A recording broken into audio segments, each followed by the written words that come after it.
ഇത്രയേ ഉള്ളൂ. വീട് എന്ന് പറയുന്ന ഈ നിർവചനം ഓർക്കുക. രോഗമില്ലാതെ, കലഹമില്ലാതെ, ഭയമില്ലാതെ, ഐക്യത്തോടെ, ഐശ്വര്യത്തോടെ, സമാധാനത്തോടെ, സമൃദ്ധിയോടെ, ഈശ്വരാധീനത്തോടെ തലമുറകളോളം കഴിയാനുള്ള സങ്കേതം. ഇതാണ് വീട്. വാസ്തു. തിരുമേനി, വാസ്തുവിനെ പറ്റി പറയുകയാണെങ്കിൽ ഒരുപാട് ഡൗട്ടുകൾ ഇന്നത്തെ സമൂഹത്തിലുണ്ട്. അറിയാതെയോ അറിഞ്ഞുകൊണ്ടോ വയ്ക്കുന്ന വീടുകൾക്ക് വാസ്തു നോക്കാതെയും നോക്കിക്കൊണ്ട് മുന്നോട്ട് പോകുന്നുണ്ട്. ഇതിൻ്റെ ദോഷങ്ങൾ എന്തുമാത്രം ബാധിക്കുന്നു? ദോഷങ്ങൾ വരാതിരിക്കാൻ എന്താ ചെയ്യേണ്ടത്? എന്താണ് വാസ്തു? വാസ്തു എന്നത് ശരിക്കും ഒരു ടെക്നിക്കൽ ടേം എന്നുള്ളതേ ഉള്ളൂ, സാങ്കേതിക സംജ്ഞ. വസ്തു വേറെ, വാസ്തു വേറെ. വസ്തു എന്ന് പറയുമ്പോൾ കേവലം ഒരു ഭൂമിയുടെ ഒരു ഭൂഖണ്ഡം, ഒരു ഭൂപ്രദേശം എന്നുള്ളതേ ഉള്ളൂ വസ്തു. അത് അളവ് പറയാമെങ്കിൽ 1 സെൻറ്റ്, 5 സെൻറ്റ്, 10 സെൻറ്റ്, 1 ഏക്കർ ഇങ്ങനെ പറയും. അത് വസ്തുവാണ്.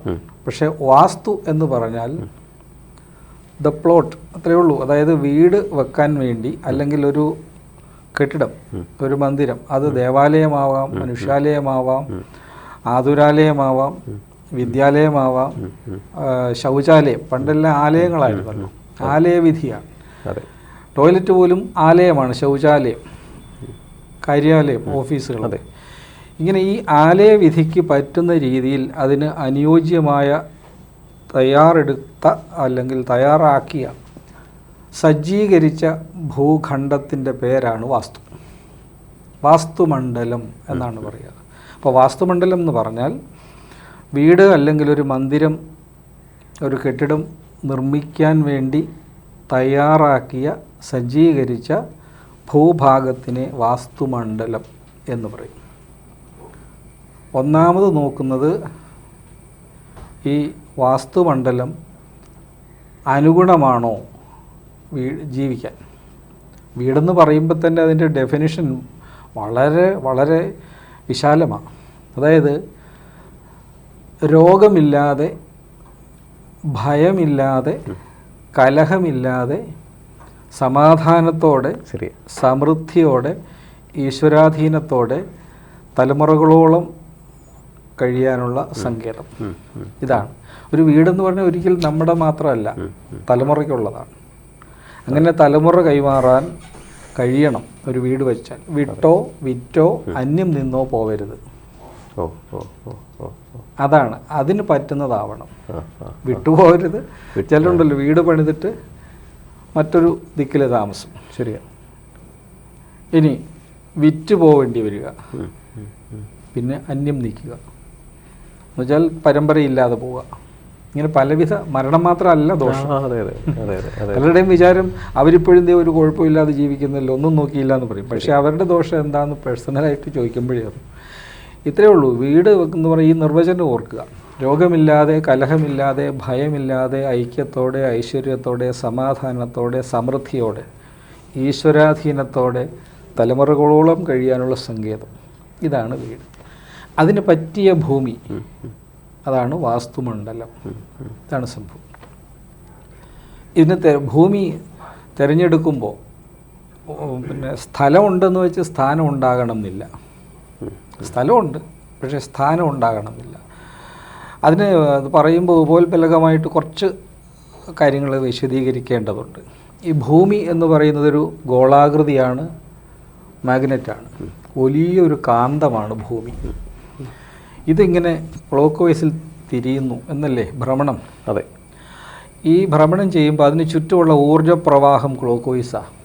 ഭൂമി തിരിയുന്നത് ക്ലോക്ക് വൈസാണ്. പ്രപഞ്ചത്തിലെ സകല ചലനങ്ങളും ക്ലോക്ക് വൈസാണ്, പോസിറ്റീവായിട്ടുള്ള ചലനങ്ങളെല്ലാം. അത് സിമ്പിളാണ്. കെമിസ്ട്രിയിൽ പഠിച്ചിട്ടുണ്ടല്ലോ, ഇലക്ട്രോൺസ് തിരിയുന്നത് ക്ലോക്ക് വൈസാണ്, ഒരു ക്ലോക്ക് തിരിയുന്നത് ക്ലോക്ക് വൈസാണ്, ഒരു ഫാൻ തിരിയുന്നത്, നമ്മുടെ ഈ ചംക്രമണ വ്യവസ്ഥകൾ ക്ലോക്ക് വൈസാണ്. ഈ ഹിന്ദു വിചാരധാരയിൽ ക്ഷേത്രത്തിൽ പ്രദക്ഷിണം ചെയ്യുന്നത് ക്ലോക്ക് വൈസാണ്. ശരി. അങ്ങനെയാണല്ലോ. ഒരു സ്റ്റെയർ കയറേണ്ടത് ക്ലോക്ക് വൈസ് വരണം എന്നാണ്. ഒരു സയൻസും അറിയാത്ത ഒരു കുടിൽ വ്യവസായിക്ക് പോലും അറിയാം കുപ്പിയുടെ അടപ്പിൻ്റെ ത്രെഡ് അങ്ങനെ ഇടണം, ഒരു സ്ക്രൂ തിരിക്കുന്നത്. ശരിയല്ലേ? അപ്പം സകല ചലനങ്ങളും energy flow should be positive and clock vice. ഇതാണ് ചലന നിയമം. ഫിസിക്സ് എന്ന് പറയുന്നതും മെറ്റാഫിസിക്സ് എന്ന് പറയുന്നതും, അതായത് ഊർജതന്ത്രവും മെറ്റാഫിസിക്സ് എന്ന് വെച്ചാൽ വേദാന്തമാണല്ലോ. അതെ. ഊർജതന്ത്രവും വേദാന്തവും ഒന്ന് തന്നെയാണ്. ഫിസിക്സിലും ചലന നിയമം നോക്കി അതാണല്ലോ സ്ക്രൂവും അടപ്പും ഇതെല്ലാം ഇങ്ങനെ ആക്കുന്നത്. അതെ. അപ്പോൾ അതാണ് ആ ഊർജ പ്രവാഹത്തിൻ്റെ ഗതിവിഗതികൾ അനുസരിച്ച് വേണം സ്ഥാനം നിർണ്ണയിക്കാൻ. അതാണ് പ്രത്യേകത. ഇനിയൊരു വാസ്തുഖണ്ഡം അത് ഉത്തമ ഭൂമിയുണ്ട്, അധമ ഭൂമിയുണ്ട്. പൊതുവെ 6 വിഭജിക്കാമെന്ന് പറയുന്നു. ഈ വാസ്തുശാസ്ത്രം തന്നെ അഥർവവേദത്തിലാണ്. അഥർവവേദത്തിൻ്റെ ഉപവേദമാണ് സ്ഥാപത്യവേദം. ഈ സ്ഥാപത്യവേദത്തിലാണ് സ്ഥാപിക്കാനുള്ളതെല്ലാം പറയുന്നത്. ഈ നേരത്തെ പറഞ്ഞ ദേവാലയം, മനുഷ്യാലയം, കാര്യാലയം, വിദ്യാലയം, ആതുരാലയം, ശൗചാലയം, ഇങ്ങനെ ആലയങ്ങളെല്ലാം പറയുന്ന ആലയവിധി പറയുന്നത് അഥർവത്തിലെ ഉപവേദമായ സ്ഥാപത്യവേദത്തിലാണ്. ഈ സ്ഥാപത്യവേദം എന്ന് പറയുമ്പോൾ ശരിക്കും അതായത് ഭൗതിക ജീവിതത്തിൻ്റെ ബേസ് മുഴുവൻ പറഞ്ഞിട്ടുള്ള വേദമാണ് അഥർവം. ഇത് പലർക്കും അറിയില്ല. സിവിൽ എഞ്ചിനീയറിങ്ങിൻ്റെ ഫുൾ ആ smallest fractions of every measurements, മാനസാരം എന്ന് പറയും, അതിലെ ഈ കണക്കുകൾ കൊടുത്തിരിക്കുന്ന ഒരു ഗ്രന്ഥം തന്നെ. മാനം എന്ന് പറയുമ്പോൾ അളവാണല്ലോ. ഈ മാനസാരം അളവുകളുടെ സാരസംഗ്രഹമാണ്. ഒരുപാട് ഗ്രന്ഥങ്ങളുണ്ട്. മനുഷ്യാലയ ചന്ദ്രികയുണ്ട്, വിശ്വകർമ്മ പ്രകാശികയുണ്ട്, മയമതമുണ്ട്, ഇങ്ങനെ ഒരുപാട് ഗ്രന്ഥങ്ങൾ ഈ ഫീൽഡിലുണ്ട്. അതിലൊക്കെ ഭൂമി പൊതുവെ 6 തരമാണ്. അതായത് ഒന്ന് സുഖവാസ ഭൂമി, നല്ല സമതലം, നല്ല നിറമുള്ള മണ്ണ് ആയിരിക്കും, ദുർഗന്ധമില്ലാത്തതായിരിക്കും, അഴുക്ക് ചാലുകളോ അങ്ങനെ ഈ പുഴുക്കുത്തുകൾ, ചെതൽപ്പുറ്റ്, കൃമികീടങ്ങളൊന്നും ഇല്ലാത്തത് തെളിഞ്ഞ ഭൂമിയായിരിക്കും, സമതലമായിരിക്കും. പിന്നെ അതാണ് ഉത്തമ ഭൂമി. നീരൊഴുക്ക് ഏകദേശം ചെറിയ ചരിവുണ്ടെങ്കിൽ പോലും കിഴക്കോട്ടോ വടക്കോട്ടോ വടക്ക് കിഴക്കോട്ടോ നീരൊഴുക്കുള്ളതാണ് ഉത്തമ ഭൂമി. ഈ ജോഗ്രഫിക്കൽ എനർജി ഫ്ലോ അനുസരിച്ചിട്ട് എന്ന് വെച്ചാൽ ആ ഭൂമിയുടെ ഊർജത്തിൻ്റെ ഗതിവിഗതി അനുസരിച്ചിട്ടാണ് കിണറിൻ്റെത് പോലും സ്ഥാനം കാണുന്നത്. അതായത് ഭൂമിയുടെ നോർത്ത് ഈസ്റ്റ് എന്ന് പറയുന്ന ഭാഗത്തേക്ക് കൂടുതൽ പോസിറ്റീവ് എനർജിയുടെ ഇതുണ്ടാവും.